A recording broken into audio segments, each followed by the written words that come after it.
पवित्र मोहन मेडिकल तथा अनुगुल जिला मुख्य चिकित्सालय छात्र छात्री भव्य स्वागत करा मेडिकल कॉलेज रे केबे हेबो पाठ पढ़ा अंचलवासी मनरे संदेह रहितबा बेले बहु वाद विवाद मध्यरे तालचेर मेडिकल कॉलेज रे 100 छात्र छात्री जोग देबा सह जिला मुख्य चिकित्सालय रे भव्य स्वागत करा जिबा सह एक सम्मिलनी अनुष्ठित होई जायछि। मिलिथिबा सूचना अनुसार बहु प्रतीक्षार अंत घटाई तालचेर पवित्र मोहन प्रधान मेडिकल कॉलेज और हॉस्पिटल रे पाठ पढ़ा आरंभ होईछि। नूतन भावे नाम लेखाइथिबा छात्र छात्री आज अनुगुल सहर रे थिबा पवित्र मोहन प्रधान मेडिकल कॉलेज और हॉस्पिटल को 3टी बस माध्यम रे परिदर्शन करे आसीथिले। तालचेर रे पाठ पढ़िबे एवं अनुगुल रे प्रैक्टिकल करिबे। चिकित्सालय परिसर रे पहुंचिबा परे बाजा बजाई फूल चंदन देई स्वागत करा जायतिला। এই স্বাগত কার্যক্রমে CDMO doctor Madan Mohan Pradhan, ADMO Dilip Kumar Pattanayak, college dean তথা অধ্যক্ষ professor doctor Kirtirekha Mohapatra, medical superintendent professor doctor Tarangini Das, HOD doctor Chitrarekha Patra, doctor বিজয় বেহেরা উপস্থিত थिले। उक्त मेडिकल कॉलेज रे नाम लेखाइथिबा छात्र छात्री मध्य 15 जन राज्य बाहर आसीथिबा बेले 85 जन राज्यर विभिन्न जिल्लारू नाम लेखाइछंती। 2018 मसीहारू निर्माण होइतबा एही पवित्र मोहन प्रधान चिकित्सालय केबे आरंभ होई जिल्लावासी लाभ उठाइबे अपेक्षारत थिले। ताहा एबे पूर्णछेद पड़िथिबा बेले प्रथम करी पाठपढ़ा आरंभ हेबाकु जाउथिबारु समस्त छात्र छात्री, चिकित्सालय अधिकारी, रोगी और रोगी अभिभावक मध्य उत्साह देखिबाकु मिलिथिला। आमे बहुत खुशी जे हमर नुआ मेडिकल कॉलेज रे सबु 100टा सीट फिल हो गला एवं केवल ओडिशा पिला नुह बाहर पिला दिल्ली रो आसथि, राजस्थान रो आसथि, अनाडो आसथि।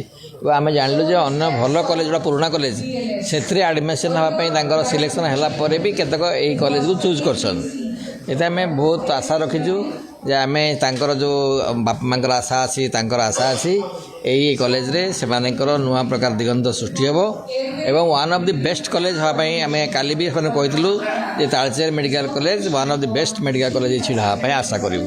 और पिला माने आसछन विभिन्न आडू बहुत आशा रही आमर प्रोफेसर एचओडी समस्ते अच्छा जो मैंने कि दिगरे निश्चित भाव में प्राण देकर काम करेंगे और आम भी एडमिनिस्ट्रेशन तरफ पूरा सहायता जोगेबू जे से जमी एठू गलापर भावे जे आम गोटे बढ़िया मेडिकल कॉलेज पास कर आसलु।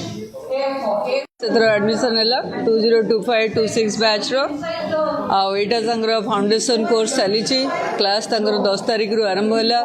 आज 4th डे, आज hospital visit, basic life support skills आउ प्लांटेशन ड्राइव सेटा हमर आज फाउंडेशन प्रोग्राम रे रही। पिला माने वर्षे पर ये आसवे आउ थे clinical studies for the timing it just introduction to the hospital scenario.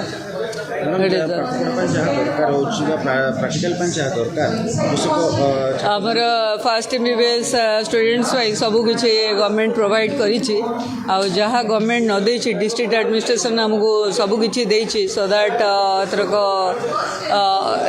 LOP पाई 100 स्टूडेंट्स एडमिशन होती बहुत भल फैकल्टीज फैसिलिटीज रही फॉर फास्ट एमबीबीएस से निश्चय भल करेंगे गोटे गुड एनवायरनमेंट गुड ए रही for academic teaching, learning and for research purpose.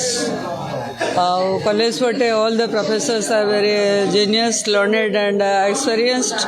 तेणु निश्चय फास्ट एमबीबीएस स्टडी से भल हम। थर्ड ईयर जो आसवे क्लिनिकल स्टडीज और clinical professors will take care of them और हॉस्पिटल्स रो भी भल फैसिलिटीज रही। It is like an corporate hospital सब किसी फैसिलिटीज इन वन प्लेस किसी हो पारी किंतु आउ किसी आम government plus district administration promise करा this will be one of the best hospitals of the Angul city and all over the Odisha से आशा में रखीचु।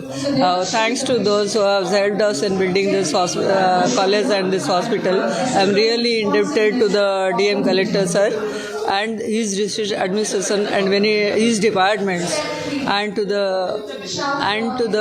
different departments RNB, NBCC and MCL.